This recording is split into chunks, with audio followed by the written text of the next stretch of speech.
తిరుపతి నూతన ఎస్పీగా హర్షవర్ధన్ రాజు బాధ్యతలు స్వీకరించారు. తిరుపతి లాంటి ప్రాంతంలో ఎస్పీగా అవకాశం రావడం గర్వకారణంగా భావిస్తున్నారని ఈ సందర్భంగా ఆయన అన్నారు. జిల్లాలో శాంతి భద్రతల పరిరక్షణ, కౌంటింగ్ ప్రక్రియ ప్రశాంతంగా ముగిసేలా పటిష్ట చర్యలు చేపడతామని తెలిపారు. గత కొన్ని రోజులుగా జరుగుతున్న ఘటనలతో ప్రజల్లో పోలీసులపై అపనమ్మకం, విశ్వాసం తగ్గిందని అన్నారు.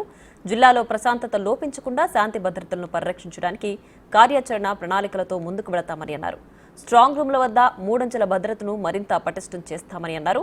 రాజకీయ పార్టీల నేతలు చట్టాన్ని ఉల్లంఘించవద్దని కోరారు. సో తీసుకుంటున్నటువంటి పరిణామాలు కొంచెం స్పెషల్ సర్కమ్స్టాన్సెస్ అయినప్పటికీ కూడా ఇక్కడ ఎస్పీగా రావటం అనేది ఒక గర్వకారణంగా భావిస్తున్నాను.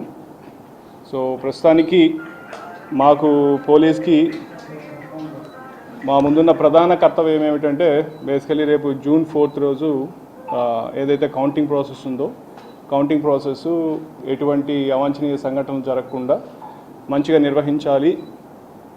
సో దానికి సంబంధించి పోలీసు వారు ఎటువంటి బందోబస్తు వేసుకొని ఎటువంటి సంఘటన జరగకుండా చేయాలనేదే ఇప్పుడు మన ముందున్న ప్రధాన కర్తవ్యం.